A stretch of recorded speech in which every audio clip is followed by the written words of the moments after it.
નમસ્કાર મિત્રો, આપણે રિકોમ્બિનન્ટ ડીએનએ બનાવવો છે. આપણે જીનેટિક એન્જિનિયરિંગ પદ્ધતિનો ઉપયોગ કરવો છે.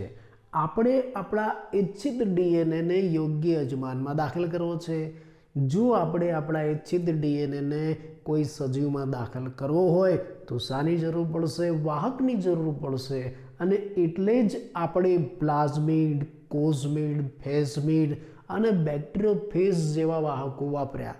આપણે આવા જુદા જુદા વાહકોનો ઉપયોગ કરીને આપણા ઇચ્છિત ડીએનએને યજમાનમાં દાખલ કરાવ્યું. પણ આપણે જે યજમાન લીધો હતો એ તો આદિકોષ કેન્દ્રી હતો, બેક્ટેરિયા હતો. હવે આપણે આપણા ઇચ્છિત ડીએનએને સુકોષ કેન્દ્રીમાં દાખલ કરાવવો છે. તો શું કરવું પડે? કેવી રીતે દાખલ થાય? કયા ક્લોનિંગ વાહકની જરૂર પડે? આ બધા પ્રશ્નો થાય. હવે આપણે આપણા ઇચ્છિત ડીએનએને સુકોષ કેન્દ્રી કોષ એટલે કે વનસ્પતિ અને પ્રાણી કોષમાં દાખલ કરવો છે. તમને જાણીને નવાઈ લાગશે કે આ વનસ્પતિ અને પ્રાણીની અંદર જનીનને ટ્રાન્સફર કરવાનું આપણે બેક્ટેરિયા અને વાયરસ પાસેથી શીખ્યા. આપણને નહોતું આવડતું. કોણે શીખવાડ્યું? બેક્ટેરિયા અને વાયરસે શીખવાડ્યું. અને આ બાબત ઘણા લાંબા સમયથી વૈજ્ઞાનિકો જાણતા હતા. વૈજ્ઞાનિકો જાણતા હતા કે બેક્ટેરિયા અને વાયરસ પોતાના ઈચ્છિત જનીનને આ વનસ્પતિ અને પ્રાણી કોષમાં દાખલ કરે છે, સુકોષ કેન્દ્રી કોષમાં દાખલ કરે છે અને પોતાની ઈચ્છા મુજબ એમાં કામ કરાવે છે. આવું બેક્ટેરિયા વાયરસ કરતા હતા. એટલે એને શું કર્યું? એટલે આપણે જો આપણા ઈચ્છિત ડીએનએને વનસ્પતિ અને પ્રાણીમાં ટ્રાન્સફર કરવું હોય તો આપણે બેક્ટેરિયા અને વાયરસ પાસેથી શીખવું પડશે.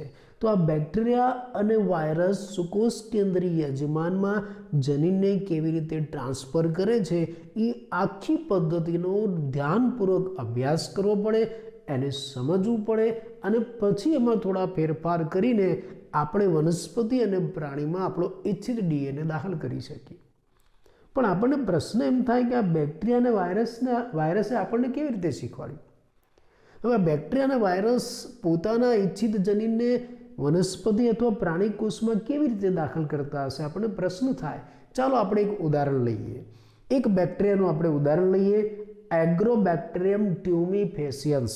આ બેક્ટેરિયા છે, આકૃતિમાં મેં બતાવ્યું છે.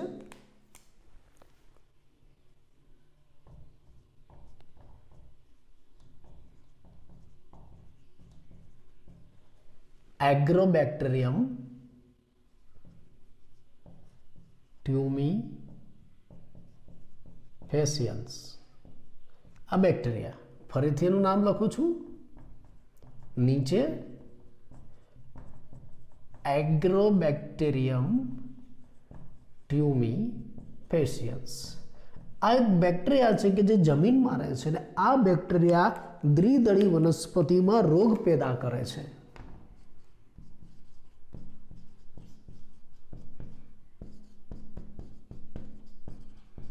રોગ પેદા કરે. કયો રોગ પેદા કરે છે? દ્વિદળી વનસ્પતિમાં ગાંઠો પેદા કરે છે, ટ્યુમર.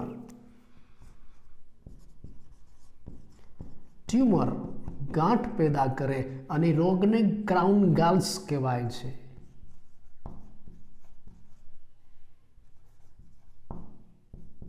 ક્રાઉન ગાલ્સ એટલે આ એગ્રોબેક્ટેરિયમ ટ્યુમિફેસિયન્સ નામના બેક્ટેરિયા જમીનમાં વસે છે.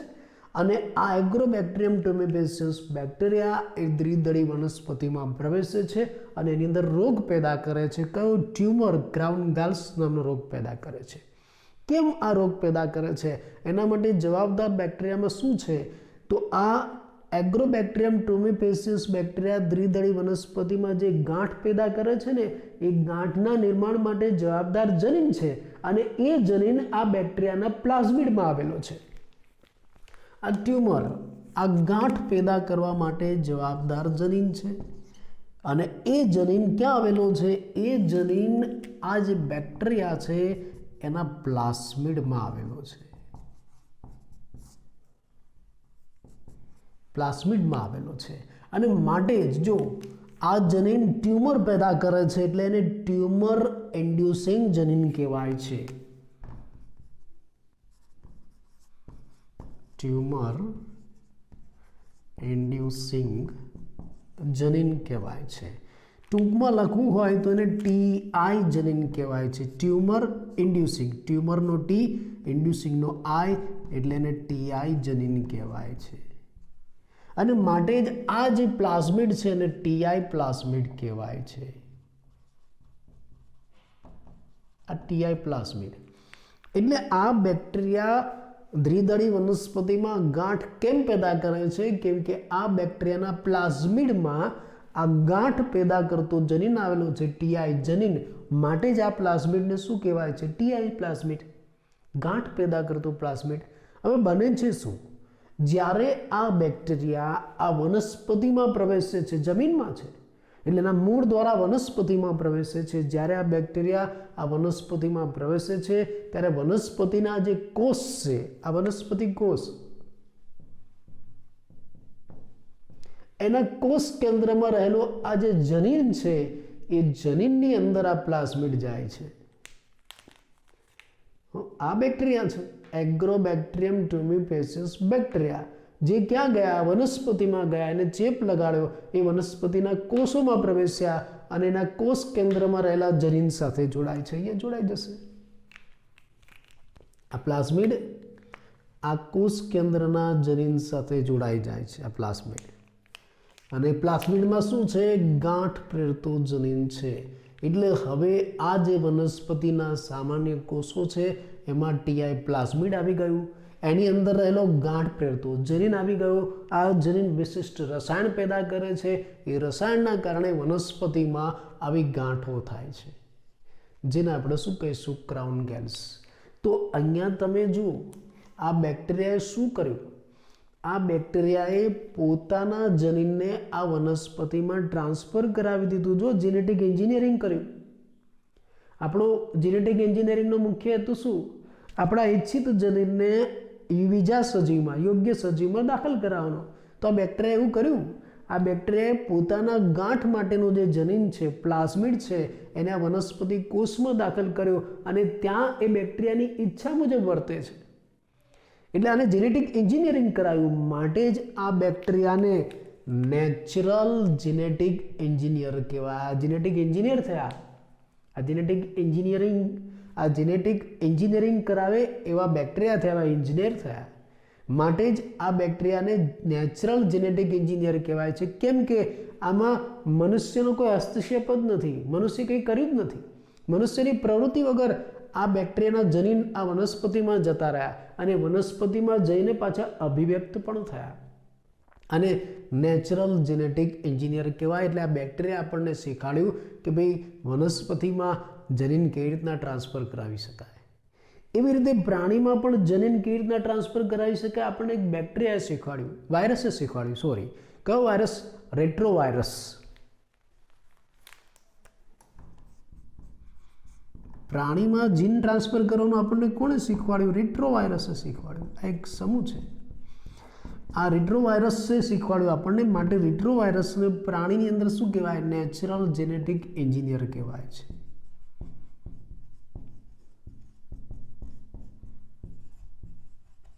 એન્જિનિયર આવું કહેવાશે. આ જે રેટ્રોવાયરસ છે ને એની અંદર કેન્સરનું નિર્માણ કરતા જનીન છે, નિર્માણ કરતા જનીન છે રેટ્રોવાયરસમાં. એટલે હવે આ રેટ્રોવાયરસ જે પ્રાણીને ચેપ લગાડે છે એના સામાન્ય કોષોમાં પોતાનું કેન્સરનું નિર્માણ કરતા જનીન નાખી દે છે. એટલે સામાન્ય કોષ કેન્સરગ્રસ્ત બની જાય છે. એટલે અહીંયા આ રેટ્રોવાયરસે પણ એન્જિનિયરિંગ કર્યું. એટલે એને શું કહેવાય છે? Natural genetic engineering. એટલે આવા બેક્ટેરિયા અને વાયરસે આપણને શીખવાડ્યું કે ભાઈ વનસ્પતિ અને પ્રાણીમાં જનીન કેવી રીતના ટ્રાન્સફર કરી શકાય. એટલે આપણે બેક્ટેરિયા અને વાયરસનો ધ્યાનપૂર્વક અભ્યાસ કરીને એમાં થોડા ફેરફાર કરીને આપણા ઈચ્છિત ડીએનએને વનસ્પતિ અને પ્રાણીમાં દાખલ કરાવી શકીએ છીએ. દાખલા તરીકે હવે આપણે આ એગ્રોબેક્ટેરિયમ ટ્યુમિફેસિયસનો ઉપયોગ કરીને એમાં થોડા ઘણા રૂપાંતર કરીને આપણા ઈચ્છિત ડીએનએને વનસ્પતિમાં ટ્રાન્સફર કરી શકીએ છીએ. કેવી રીતે હું તમને ઉદાહરણમાં સમજાવું. ચલો, આપણી પાસે આ એગ્રોબેક્ટેરિયમ ટ્યુમિફેસિયસ બેક્ટેરિયા છે.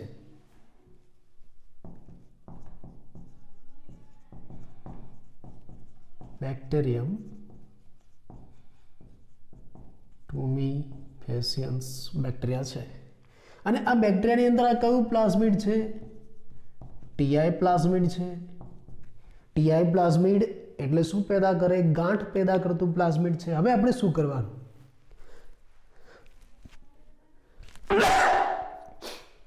હવે આપણે શું કરવાનું છે?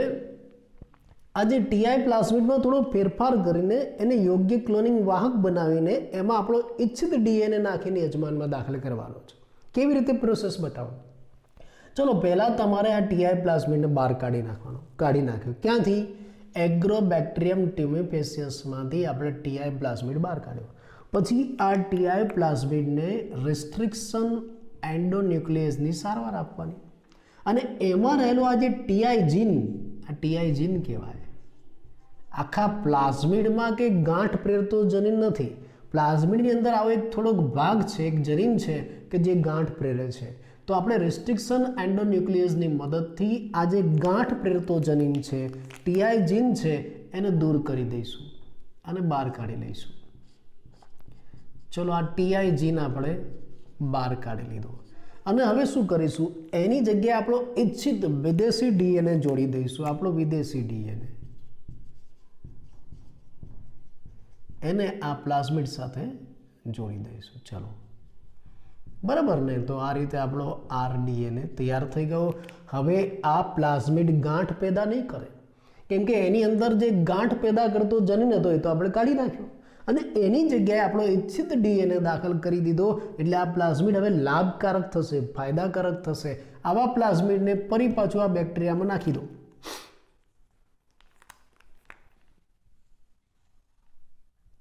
ફરી પાછું આપણે આ બેક્ટેરિયામાં નાખી દઈએ છીએ. બરાબર? પહેલાં આપણે શું કર્યું? આ બેક્ટેરિયામાંથી પ્લાઝમિડ કાઢી દીધું. પ્લાઝમિડ કાઢીને રિસ્ટ્રિક્શન એન્ડોન્યુક્લિયસ ઉત્સેચકની મદદથી એમાં રહેલ આ જે ટીઆઈ જનીન છે, ગાંઠ પ્રેરતો જનીન છે, એને કાઢી નાખ્યો કાપીને.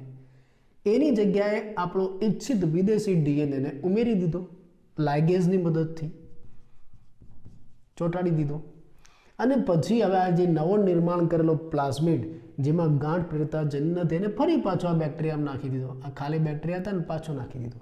અને પછી આ બેક્ટેરિયાનો ચેપ આપણે વનસ્પતિને લગાડીશું. એટલે આ બેક્ટેરિયા વનસ્પતિમાં જશે પણ વનસ્પતિમાં ગાંઠ પેદા નહીં કરે, ઉપરથી વનસ્પતિમાં ફાયદો કરાવશે.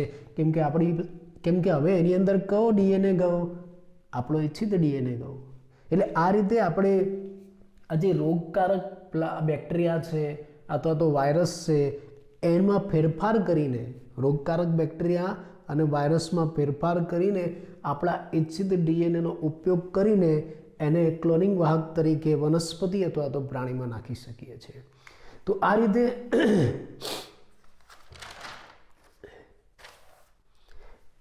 આપણે આપણા ઇચ્છિત ડીએનએને આવા કોઈ પણ યોગ્ય વાહકને પસંદ કરીને એની મદદથી યોગ્ય યજમાનમાં દાખલ કરી શકીએ છીએ. યજમાન તરીકે બેક્ટેરિયા પણ હોઈ શકે છે, વનસ્પતિ પણ હોઈ શકે છે કે પ્રાણી પણ હોઈ શકે છે. એટલે તમારે તમારા ઇચ્છિત ડીએનએને યજમાનમાં દાખલ કરવો હોય તો વાહકની જરૂર પડશે. પહેલાં બેક્ટેરિયામાં આપણે દાખલ કર્યો, પછી વનસ્પતિ અને પ્રાણીમાં કેવી રીતના દાખલ કરાય આ બેક્ટેરિયા અને વાયરસે જ આપણને શીખવાડ્યું. આ બેક્ટેરિયા અને વાયરસમાં ફેરફાર કરીને એનો ક્લોનિંગ વાહક તરીકે ઉપયોગ કરીને આપણે આપણા ઇચ્છિત ડીએનએને વનસ્પતિ અને પ્રાણીમાં પણ દાખલ કરાવ્યા અને એમાંથી આપણે ઉપયોગી નિપજો બનાવી. આ રીતે આપણે યોગ્ય વાહકનો ઉપયોગ કરીને આપણા ઇચ્છિત ડીએનએને યોગ્ય યજમાનમાં દાખલ કરી શકીએ છીએ. હા, એ યજમાન તરીકે બેક્ટેરિયા પણ હોઈ શકે, વનસ્પતિ પણ હોઈ શકે, પ્રાણી પણ હોઈ શકે છે. પણ એક બીજી બાબત, જ્યારે આપણે આપણા ઇચ્છિત ડીએનએને યજમાનમાં દાખલ કરવો હોય ને ત્યારે યજમાનમાં પણ ફેરફાર કરવા પડે છે. એ યજમાનને પણ યોગ્ય બનાવવો પડે છે, સક્ષમ બનાવવો પડે છે કે જેથી એ ડીએનએનો સ્વીકાર કરી શકે. કેવી રીતે આપણે એક ઉદાહરણ દ્વારા સમજીએ. ચલો આપણે આપણા ઇચ્છિત ડીએનએને બેક્ટેરિયામાં દાખલ કરવો છે.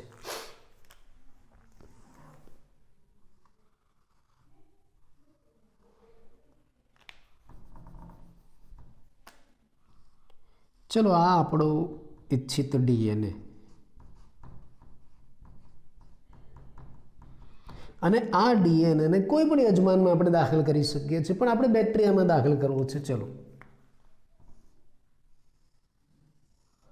કે ભાઈ આ બેક્ટેરિયાની અંદર આપણે આપણા આ ઇચ્છિત ડીએનએને દાખલ કરવો છે. હા, ભલે આપણે વાહક વાપર્યો, માન લો કે આપણે કોઈ પણ વાહક પસંદ કર્યો,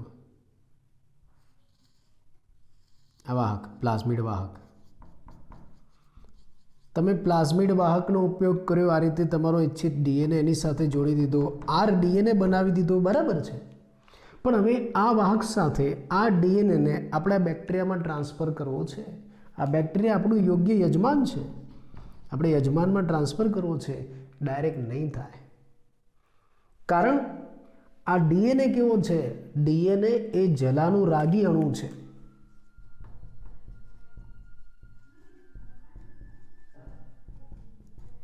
હાઇડ્રોફિલિક છે, જલાનુરાગી અણુ છે.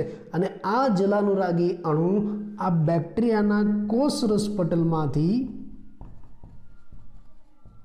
ડાયરેક્ટ પસાર નહીં થઈ શકે.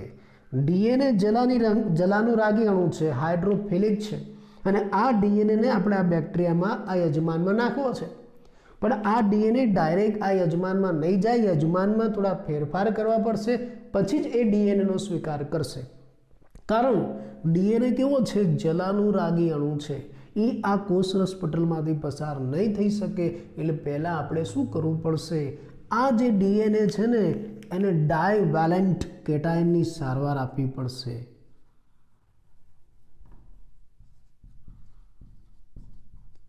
ડાયવેલેન્ટ કેટાયન કોની સારવાર આપવી પડશે? ડાયવેલેન્ટ કેટાયનની સારવાર આપવી પડશે.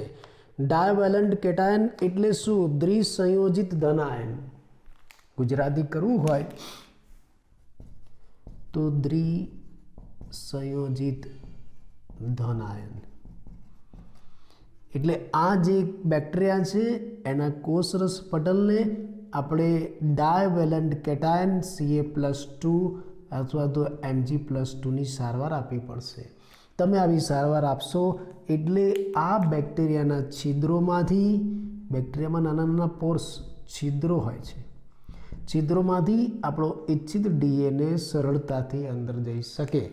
એટલે ડીએનએની પ્રવેશ ક્ષમતાને વધારવા માટે આપણે યજમાનને પણ યોગ્ય બનાવવો પડશે. એમાં થોડા આવશ્યક ફેરફાર કરવા પડશે. આપણે આ બેક્ટેરિયામાં કર્યા, કેમ કે આપણે આપણા વિદેશી ડીએનએને પહેલાં ક્યાં લઈ જવું છે? બેક્ટેરિયામાં. બેક્ટેરિયામાં લઈ જશો બરાબર છે, પણ બેક્ટેરિયાનું કોષરસ પટલ છે એમાંથી ડીએનએ નહીં પસાર થાય, કેમ કે ડીએનએ કેવો છે? જલાનુરાગી છે.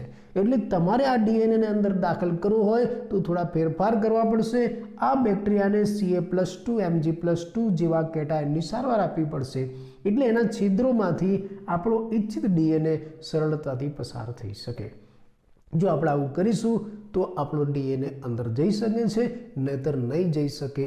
એટલે આ એક અગત્યની વસ્તુ છે કે સૌથી પહેલાં તમારે તમારા ઇચ્છિત ડીએનએને યોગ્ય વાહક સાથે જોડી દીધો, બરાબર છે, અને પછી એ ડીએનએને યજમાનમાં લઈ જવો છે, પણ ડાયરેક્ટ નહીં જાય, યજમાનમાં પણ ફેરફાર કરવો પડશે. આવું કર્યા પછી પણ હવે આ જે આર ડીએનએ વાળો બેક્ટેરિયા છે ને એને યોગ્ય ઇન્ક્યુબેશન આપવું પડશે. આ આર ડીએનએ વાળા, આપણા ઇચ્છિત ડીએનએ વાળા બેક્ટેરિયાને તમારે બરફમાં મૂકી રાખવા પડશે થોડા સમય સુધી. બરફમાં મૂક્યા પછી ફરી પાછા 42 ડિગ્રી સેન્ટીગ્રેડ તાપમાને પાછા લેવા પડશે. પહેલાં આ બેક્ટેરિયાને ક્યાં મૂકશો? બરફમાં મૂકી રાખવાના. બરફમાં મૂક્યા પછી ફરી પાછા ક્યાં લઈ લેવાના? 42 ડિગ્રી સેન્ટીગ્રેડ તાપમાન.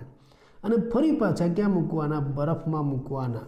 આવું તમે કરશો ને તો આપણો ઇચ્છિત ડીએનએમાં ટ્રાન્સફર થશે સરળતાથી અને આપણા યોગ્ય લક્ષણો આપશે. તો આમ આપણે યોગ્ય વાહકનો ઉપયોગ કરીને આવા જુદા જુદા કોઈ પણ યોગ્ય વાહકનો ઉપયોગ કરીને યજમાનની અંદર આપણા ઇચ્છિત ડીએનએને દાખલ કરી શકીએ છીએ. હા, યજમાનમાં આપણા ઇચ્છિત ડીએનએને દાખલ કરવા હોય તો એમાં પણ થોડા ઘણા ફેરફાર કરવા પડશે, એને યોગ્ય બનાવવો પડશે. આટલા અભ્યાસ ઉપરથી આપણને એવું થશે કે જો આપણે આપણા ઇચ્છિત ડીએનએને કોઈ યજમાન કોષમાં, કોઈ સજીવમાં પ્રવેશ કરાવવો હોય તો વાહકની તો જરૂર પડે જ, આવું આપણને ખબર પડશે. પણ વાસ્તવિક રીતે આ સાચું નથી. અત્યારે આધુનિક સમયમાં ઘણા બધા ફેરફાર થયા છે, આધુનિક ટેકનોલોજી આવી ગઈ છે અને અત્યારે હાલ તમે વાહકની મદદ વગર પણ તમારા ઈચ્છિત ડીએનએને યજમાનમાં પ્રવેશ કરાવી શકો છો. કેવી રીતે? જુદી જુદી તકનીકી દ્વારા, ટેકનોલોજી દ્વારા, જેવી કે માઇક્રો ઇન્જેક્શન, ઇલેક્ટ્રોપોરેશન, કેમિકલ મેડિએટેડ જીન ટ્રાન્સફર અને જીન ગન દ્વારા. જીન ગન મેથડ, જેને બાયોલિસ્ટિક મેથડ પણ કહેવાય છે. એટલે ભલે આપણે વાહકોની માથાકૂટમાં ન પડવું હોય, યોગ્ય વાહક પસંદ કરવાનો અને પછી યોગ્ય યજમાન બનાવવાનો, પછી ડીએનએ અંદર જાય, આ બધી માથાકૂટ ન કરવી હોય તો ત્યારે લેટેસ્ટ ડીએનએ ડાયરેક્ટ વાહકની મદદ વગર યજમાન કોષમાં આપણે દાખલ કરાવી શકીએ છીએ. કઈ પદ્ધતિ દ્વારા? નામ યાદ રાખજો: માઇક્રો ઇન્જેક્શન, ઇલેક્ટ્રોપોરેશન, કેમિકલ મેડિએટ જીન ટ્રાન્સફર, જીન ગન અથવા તો બાયોલિસ્ટિક મેથડ. શું છે એનો ટૂંકો પરિચય આપીએ. માઇક્રો ઇન્જેક્શન, સૂક્ષ્મ અંતક્ષેપણ. અહીંયા આપણે આપણા ડીએનએ સીધું જ કોષના કોષ કેન્દ્રમાં દાખલ કરી દઈશું. માન લો કે આ યજમાન કોષ છે, આ એનું કોષ કેન્દ્ર છે.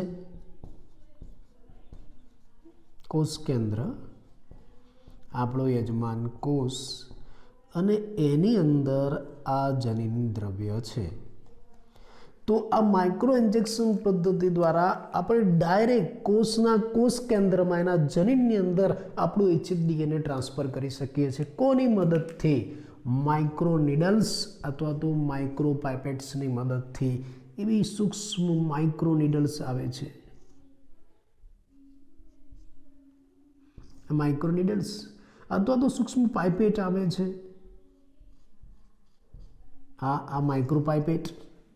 એટલે આપણે હવે કોઈ પણ વાહકની મદદ વગર આપણા ઇચ્છિત ડીએનએને ડાયરેક્ટ યજમાન કોષના કોષ કેન્દ્રમાં પહોંચાડી શકીએ છીએ. કેવી રીતે? માઇક્રો નીડલ્સ અથવા તો માઇક્રો પાઇપેટ્સની મદદથી.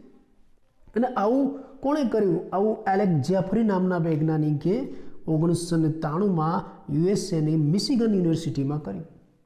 એને એવા સૂક્ષ્મ પદાર્થને, સૂક્ષ્મ ડીએનએને ઉંદરમાં ટ્રાન્સફર કર્યો. આ માઇક્રો પાઇપેટ અથવા તો માઇક્રો નીડલ્સનો બીજી જગ્યાએ પણ ઉપયોગ થાય છે. તમારે અંડકોષમાં અથવા તો ભ્રૂણમાં અથવા તો ઈંડામાં આવી સૂક્ષ્મ વસ્તુ દાખલ કરવી હોય તો તમે માઇક્રો નીડલ્સ અથવા તો માઇક્રો પાઇપેટ્સનો ઉપયોગ કરી શકો છો. અહીંયા આપણે માઇક્રો નીડલ્સ અને માઇક્રો પાઇપેટ્સની મદદથી આપણા યજમાન કોષની અંદર ડાયરેક્ટ એના કોષ કેન્દ્રમાં આપણું ઇચ્છિત ડીએનએ દાખલ કરી દઈશું. આ પદ્ધતિને શું કહેવાય? માઇક્રો ઇન્જેક્શન, સૂક્ષ્મ અંતક્ષેપણ. આ એક પહેલી પદ્ધતિ. ચલો બીજી પદ્ધતિની વાત કરીએ, ઇલેક્ટ્રોપોરેશન. પોર્સ એટલે છિદ્ર. આમાં છિદ્ર પેદા કરવાના છે.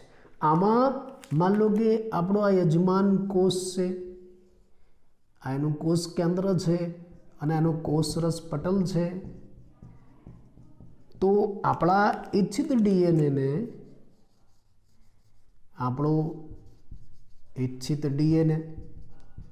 આપણા ઇચ્છિત ડીએનએને આ કોષમાં ડાયરેક્ટ દાખલ કરવો છે તો આપણે એના કોષરસ પટલમાં છિદ્રો કરી દઈશું. પોર્સ એટલે છિદ્ર, પણ હંગામી ધોરણે છિદ્ર કરીશું. હંગામી છિદ્ર, થોડા સમય માટે. ડીએનએ જાય એટલા સમય માટે, પછી બંધ થઈ જાય. આવા હંગામી છિદ્રનું નિર્માણ તમે કેવી રીતે કરી શકો? આવા હંગામી છિદ્રનું નિર્માણ કોષરસ પટલમાં, આવા હંગામી છિદ્રો, પોર્સનું નિર્માણ, આ બધા હંગામી છિદ્રો છે. કાયમી નહીં, હંગામી, થોડા સમય માટે. જેટલો સમય આપણે ડીએનએ પસાર કરવો છે ને એટલા સમય માટે કોષરસ પટલમાં છિદ્રો સર્જાય. આ છિદ્રો કોના દ્વારા થાય? લાઇસોઝાઇમ્સ અને કેલ્શિયમ ક્લોરાઇડ દ્વારા કરી શકાય છે. એટલે ઇલેક્ટ્રોપોરેશન દ્વારા પણ આપણે આપણા ઇચ્છિત ડીએનએ ડાયરેક્ટ કોષમાં નાખી શકીએ છીએ. એમાં તમારે શું કરવું પડે? આ જે કોષરસ પટલ છે ને એને લાઇસોઝાઇમ્સ અને કેલ્શિયમ ક્લોરાઇડની સારવાર આપવી પડે. એટલે લાઇસોઝાઇમ કેલ્શિયમ ક્લોરાઇડ શું કરશે? આ જે કોષરસ પટલ છે એમાં હંગામી ધોરણે છિદ્રો પેદા કરશે અને છિદ્રો દ્વારા આપણો ઇચ્છિત ડીએનએ અંદર જઈ શકે. ત્રીજી મેથડ, કેમિકલ મેડિએટેડ જીન ટ્રાન્સફર. એટલે અહીંયા જનીનને ટ્રાન્સફર કરવા માટે યજમાન કોષને રસાયણની સારવાર આપવી પડશે.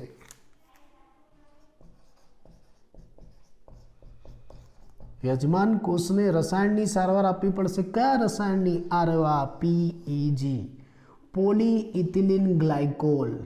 કયા રસાયણની?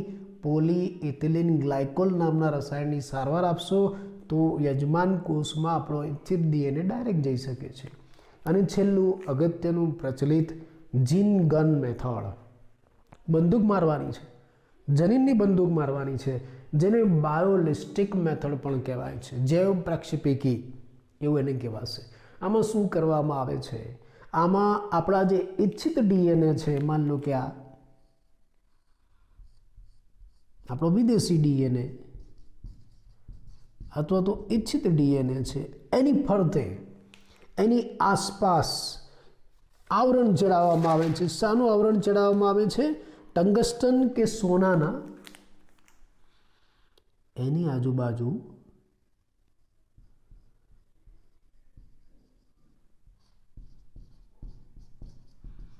ટંગસ્ટન અથવા તો સોનું છે એનું હાઈ વેલોસિટી માઇક્રો પાર્ટિકલ વાળું આવરણ ચડાવવામાં આવે છે.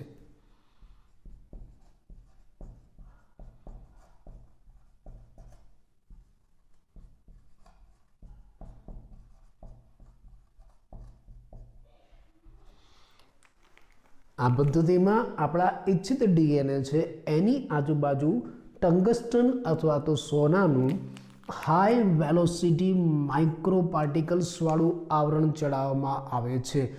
લઘુ તીવ્ર વેગીય કણો, ગુજરાતી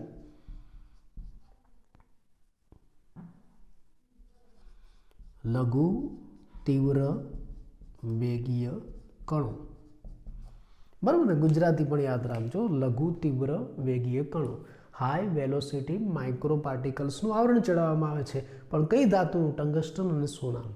પછી આવા DNA ને આપણે મારો કરવાનો છે, કોષ ઉપર બંબાર્ડિંગ કરવાનું છે. એક સાધન આવે છે બંદૂક જેવું કે જેમાં આવા ટંગસ્ટનનું આવરણ ચડાવેલા વિદેશી DNA છે એને ભરી દેવાનું. પછી કોષ ઉપર એનો મારો કરવાનો. કોષ ઉપર એનો મારો કરો એટલે એ કોષની અંદર સીધા પહોંચી જશે. આને શું કહેવાય છે?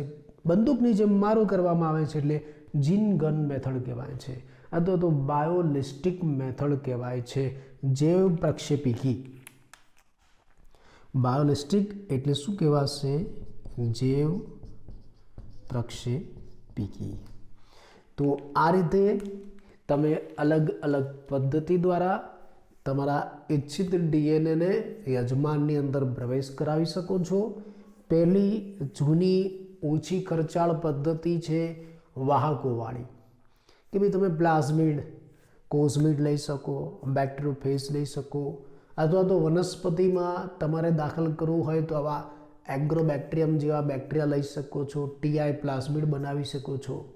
અથવા તો પ્રાણીમાં દાખલ કરવું હોય તો તમે રેટ્રોવાયરસ જેવા વાયરસનો પણ ઉપયોગ કરી શકો છો. આવા જુદા જુદા વાહકોનો ઉપયોગ કરીને તમારા ઇચ્છિત DNA ને તમે યોગ્ય યજમાનમાં દાખલ કરી શકો છો. પણ યોગ્ય યજમાનમાં આપણે દાખલ કરાવવું હોય તો યજમાનમાં પણ થોડા ફેરફાર કરવા પડે. દાખલા તરીકે આપણું DNA તો કેવું છે? જલાનુરાગી છે, એ કંઈ ડાયરેક્ટ તો અંદર નહીં જાય. એટલે માન લો કે બેક્ટેરિયામાં આપણે આપણા ઇચ્છિત DNA ને દાખલ કરવા હોય તો પહેલાં એના કોષરસ પટલમાં ફેરફાર કરવા પડશે. એના કોષરસ પટલને ડાયવેલન્ટ કેટાયનની સારવાર આપવી પડશે. એટલે એમાં રહેલા છિદ્રોમાંથી આપણું DNA સરળતાથી અંદર જતું રહેશે. આવા ફેરફાર કરાવવા પડશે. પણ આ બધાની જગ્યાએ માન લો કે તમારે ડાયરેક્ટ તમારા ઇચ્છિત DNA ને કોષમાં દાખલ કરવા છે તો એવી નવી આધુનિક ટેકનિકો પણ આવી ગઈ છે. ખર્ચાળ છે પણ ડાયરેક્ટ આપણો DNA સીધો કોષ કેન્દ્રમાં પ્રવેશી શકે. એક માઇક્રો ઇન્જેક્શન છે, બીજું ઇલેક્ટ્રોપોરેશન છે, ત્રીજું કેમિકલ મેડિયેટ જીન ટ્રાન્સફર છે અને ચોથું જીન ગન મેથડ છે. કેવી રીતે કરાવાય? આ આખી પદ્ધતિ, આટલો જે અભ્યાસ છે એકવાર શાંતિથી ધીમેથી આપણે રિવિઝન કરી લઈએ.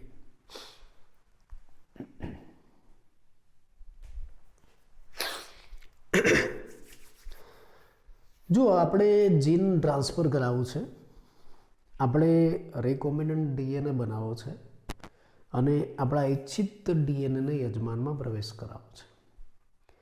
તમને એટલી તો ખબર પડી કે તમારે તમારા ઈચ્છિત ડીએનએને યજમાનમાં લઈ જવું હોય તો વાહકની જરૂર પડશે. ક્લોનિંગ વાહક, એને આપણે એવું નામ આપીશું. એ પછી પ્લાઝમિડ પણ હોઈ શકે, ફેસમિડ પણ હોઈ શકે, કોસ્મિડ પણ હોઈ શકે, બેક્ટેરિયોફેજ વાયરસ પણ હોઈ શકે. આમાંથી કોઈ પણ હોય, આપણે એનો ઉપયોગ કરીને આપણા ઈચ્છિત ડીએનએને આપણા યજમાનમાં દાખલ કરાવીશું. અત્યાર સુધી આપણે આપણા ઈચ્છિત ડીએનએને બેક્ટેરિયામાં દાખલ કરાવ્યો, જે આદિકોષ કેન્દ્રીય હતો. પણ હવે આપણે આપણા ઈચ્છિત ડીએનએને સુકોષ કેન્દ્રમાં દાખલ કરાવવો છે. દાખલા તરીકે વનસ્પતિ અને પ્રાણીમાં લઈ જવો છે.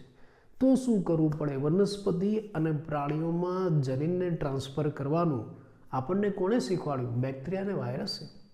કેવી રીતે? આપણે એના ઉદાહરણ લઈએ. દાખલા તરીકે આ એગ્રોબેક્ટેરિયમ ટ્યુમેફેસિયન્સ બેક્ટેરિયા છે, જે દ્વિદળી વનસ્પતિમાં ગાંઠ પેદા કરે છે, ક્રાઉન ગેલ્સ નામનો રોગ પેદા કરે છે. કારણ કે આ એગ્રોબેક્ટેરિયમ ટ્યુમેફેસિયન્સ બેક્ટેરિયા છે, એના પ્લાઝમિડની અંદર ગાંઠ પેદા કરતું જનીન છે, ટીઆઈ જીન. માટે આ પ્લાઝમિડને ટીઆઈ પ્લાઝમિડ કહેવાય. ટીઆઈ એટલે ટ્યુમર ઇન્ડ્યુસિંગ પ્લાઝમિડ. ટીઆઈ એટલે ટ્યુમર ઇન્ડ્યુસિંગ. આ પ્લાઝમિડને ટીઆઈ પ્લાઝમિડ કહેવાય. જ્યારે આ બેક્ટેરિયા વનસ્પતિને ચેપ લગાડે છે, એના કોષોમાં પ્રવેશે છે જમીનમાંથી, ત્યારે એના કોષોની અંદર આ પ્લાઝમિડ જતું રહે છે, એના જનીન સાથે જોડાય છે અને એના જનીનનો એક ભાગ બની જાય છે અને ત્યાં સક્રિય થાય એટલે આ વનસ્પતિમાં ગાંઠો પેદા થાય.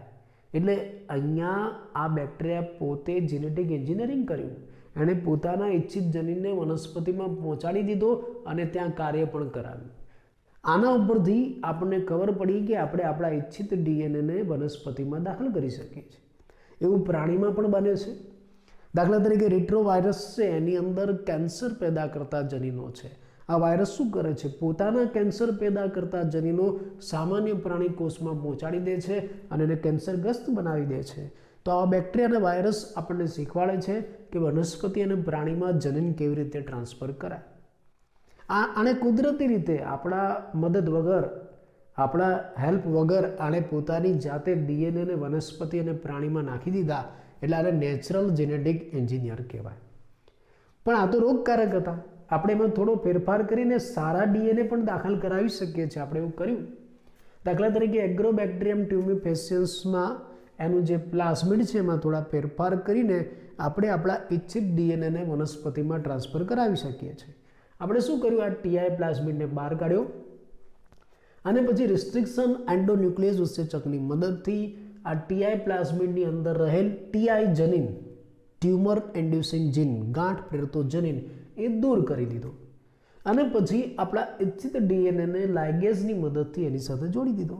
એટલે હવે આ જે પ્લાઝમિડ છે ને, એ ગાંઠ પેદા નહીં કરે. પછી આ પ્લાઝમિડને ફરી પાછો આપણે બેક્ટેરિયામાં દાખલ કરી દીધો અને એ બેક્ટેરિયાનો ચેપ વનસ્પતિને લગાડ્યો. વનસ્પતિમાં ગાંઠ નથી થતી, ઉપરથી વનસ્પતિમાં સારા લક્ષણો આવે છે. તો આ રીતે ક્લોનિંગ વાહક બનાવીને આપણે વનસ્પતિ અને પ્રાણીની અંદર આપણા ઈચ્છિત ડીએનએ દાખલ કરી શકીએ છીએ. હવે યજમાન તરીકે તમે કોઈ પણ લઈ શકો છો. બેક્ટેરિયા પણ લઈ શકો, વનસ્પતિ પણ લઈ શકો, પ્રાણી પણ લઈ શકો અને એમાં તમારા ઈચ્છિત ડીએનએને ટ્રાન્સફર કરી શકો. પણ એમને ડાયરેક્ટ ઈચ્છિત ડીએનએ યજમાનમાં નહીં જાય. આપણે યજમાનમાં પણ ફેરફાર કરવા પડશે. યજમાનને પણ યોગ્ય સક્ષમ બનાવવો પડશે, તો જ એ આપણા ડીએનએનો સ્વીકાર કરી શકે. કેવી રીતે? આપણે એક ઉદાહરણ લઈએ. માન લો કે આપણે આપણા ઈચ્છિત ડીએનએને આ બેક્ટેરિયાના કોષમાં લઈ જવો છે, પણ બેક્ટેરિયાનું કોષરસ પટલ છે ને, આપણા ઈચ્છિત ડીએનએનો સ્વીકાર નહીં કરે. કેમ કે આપણો ડીએનએ કેવો છે? જલાનુરાગી, જે કોષરસ પટલમાં ડાયરેક્ટ નથી જઈ શકતો, એમાંથી પસાર નથી થઈ શકતો. તો આપણે શું કરવું પડશે? આ બેક્ટેરિયાને ડાયવેલન્ટ કેટાયનની સારવાર આપવી પડશે. Ca+2, Mg+2 વગેરેની સારવાર આપવી પડશે. એટલે એના છિદ્રોમાંથી આપણું ઈચ્છિત ડીએનએ સરળતાથી અંદર જતું રહેશે. અને પછી એમાં ઇન્ક્યુબેશન પણ કરવું પડશે થોડું. આવા બેક્ટેરિયા છે એને પહેલાં બરફમાં રાખવા પડશે, થોડા સમય પછી કાઢીને 42 ડિગ્રી સેન્ટીગ્રેડ ઉપર રાખવા પડે, ફરી પાછા બરફમાં રાખવા પડે. ત્યારે આપણો ઈચ્છિત ડીએનએ યોગ્ય રીતે બેક્ટેરિયામાં પ્રવેશી શકે. પણ તમારે આ બધી માથાકૂટમાં નથી પડવું. તમારે કોઈ યોગ્ય વાહકની જરૂર પણ નથી લેવી. આવા કોઈ ફેરફારે નથી કરવાને. ડાયરેક્ટ આપણા ઈચ્છિત ડીએનએને કોષ કેન્દ્રમાં નાખી દેવો છે. સીધા જ યજમાન કોષના જનીનમાં દાખલ કરી દેવો છે. તો એના માટે પણ લેટેસ્ટ નવી પદ્ધતિઓ બનાવવામાં આવી છે. કઈ પદ્ધતિઓ? એક તો માઇક્રો ઇન્જેક્શન, બીજું ઇલેક્ટ્રોપોરેશન, ત્રીજું કેમિકલ મેડિએટેડ જીન ટ્રાન્સફર અને ચોથું જીન ગન મેથડ.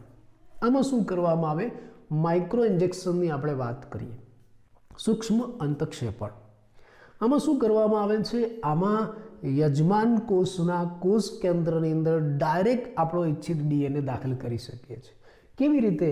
માઇક્રોનીડલ અથવા તો માઇક્રોપાઇપેટ્સની મદદથી.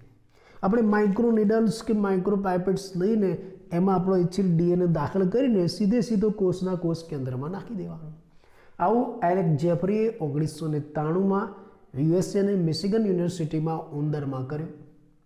આ માઇક્રોપેપેટ્સ માઇક્રોનીડલ્સ તમે આના સિવાય બીજી જગ્યાએ પણ વાપરી શકો છો. ઈંડામાં, અંડકોષમાં, ભ્રૂણમાં તમારા ઈચ્છિત ડીએનએ કોષ, શુક્રકોષ વગેરેને દાખલ કરવા માટે ઉપયોગ કરી શકો છો. એટલે પહેલું પદ્ધતિ માઇક્રો ઇન્જેક્શન. બીજું છે ઇલેક્ટ્રોપોરેશન. પોર્સ એટલે છિદ્ર. આમાં છિદ્ર પાડવામાં આવે છે. ભાઈ કોષરસ પટલમાં આપણો ઈચ્છિત ડીએનએ જઈ શકતો નથી તો આપણે કોષરસ પટલમાં છિદ્ર કાણા પાડી દઈશું અને પછી આપણા ઈચ્છિત ડીએનએને અંદર દાખલ કરી દઈશું. પણ એમાં કાણા પાડવા માટે આપણે શું વાપરીશું? લાઇસોઝાઇમ્સ અને કેલ્શિયમ ક્લોરાઇડ વાપરીશું, જેની મદદથી કોષરસ પટલમાં હંગામી છિદ્ર સર્જાય છે. કાયમી નહીં, થોડા સમય માટે જ આપણો ઈચ્છિત ડીએનએ જતો રહેશે, પછી છિદ્ર બંધ થઈ જાય. ત્રીજી પદ્ધતિ કેમિકલ મેડિએટેડ જીન ટ્રાન્સફર. રસાયણની સારવાર આપવાની છે. આપણા યજમાન કોષને ચોક્કસ રસાયણની સારવાર આપશો તો આપણો ઈચ્છિત ડીએનએ અંદર જઈ શકે છે. કયું રસાયણ? PEG, પોલીઇથિલિન ગ્લાયકોલ, એવું એને આપણે કહી શકીએ છીએ. અને છેલ્લી પ્રચલિત મેથડ જીન ગન મેથડ. જીન ગન મેથડ અથવા તો એને કહેવાય છે બાયોલિસ્ટિક મેથડ. આમાં શું કરવામાં આવે છે? આપણો જે ઈચ્છિત ડીએનએ છે ને એની આજુબાજુ ટંગસ્ટન અથવા તો સોનાનું હાઈ વેલોસિટી માઇક્રો પાર્ટિકલ્સવાળું આવરણ લગાવવામાં આવે છે. માઇક્રો અથવા તો ટીની પાર્ટિકલ્સવાળું આવરણ લગાવવામાં આવે છે. અને પછી આ આવરણવાળા જે આપણા વિદેશી ડીએનએ છે ને એને યોગ્ય સાધનમાં ભરી દેવામાં આવે છે અને પછી આપણા ઈચ્છિત યજમાન કોષ ઉપર એનો મારો કરવામાં આવે છે. બંદૂક જેવું સાધન છે. એનું બોમ્બાર્ડિંગ કરવામાં આવે છે એટલે ડાયરેક્ટ એ કોષના કોષ કેન્દ્રમાં જતું રહે. આ પદ્ધતિને બાયોલિસ્ટિક મેથડ પણ કહેવાય છે. આમ જુદી જુદી પદ્ધતિનો ઉપયોગ કરીને તમે તમારા ડીએનએને યજમાન કોષમાં દાખલ કરી શકો છો. તો અહીંયા રિકોમ્બિનન્ટ ડીએનએ બનાવવા માટેના જુદા જુદા ઉપકરણો, સાધનો આપણે જોયા, એનો પરિચય આપ્યો. હવે આપણે આ સાધનોનો ઉપયોગ કરીને રિકોમ્બિનન્ટ ડીએનએ ટેકનોલોજી, એની ક્રિયાવિધિ, એની પ્રોસેસની શરૂઆત કરવી છે. તો ચાલો આપણે હવે રિકોમ્બિનન્ટ ડીએનએ ટેકનોલોજીની ક્રિયાવિધિ, પ્રોસેસ જોઈએ. આ ક્રિયાવિધિ કેવી રીતે કરાય? રિકોમ્બિનન્ટ ડીએનએ ટેકનોલોજીની પ્રક્રિયા છે એ નિશ્ચિત ક્રમમાં ચોક્કસ તબક્કા દ્વારા થાય. કયા તબક્કા દ્વારા થાય આપણે આકૃતિ સાથે સમજીએ.